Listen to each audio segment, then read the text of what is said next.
சரணமையப்பா சரணமையப்பா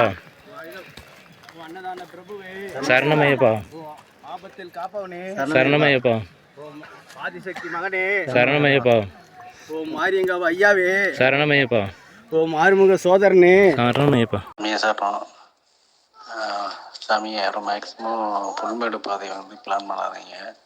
இப்போ மழை பெஞ்சதுக்கப்புறம் பார்த்தீங்கன்னா புல்மேடு ரொம்ப உயிர் கையில் பிடிச்சிட்டு போகிற மாதிரி இருக்குது. நம்ம வந்து சரி வந்துட்டோம் நல்லபடியாக போய் சாமியை பார்த்துட்டு வரணும் அப்படிங்கிற மாதிரி இருக்குது. ஏன்னா மண் ரிச்சு எல்லா இடமும் பார்த்தீங்கன்னா வேருங்களும் ரொம்ப கஷ்டமாக இருக்குது. அது குழந்தைங்களாம் அழைச்சிட்டு வர்றது வந்து ரொம்ப ரொம்ப கஷ்டமாக இருக்குது. சும்மா நீங்கள் சின்ன பாதை இல்லைன்னா வந்து பெரிய பாதை பண்ணுங்கள். புல்மேடு பாதையை மேக்ஸிமம் அவாய்ட் பண்ண பாருங்கள். ரொம்ப கஷ்டமாக இருக்குது. சாமியே சரணமையப்பா.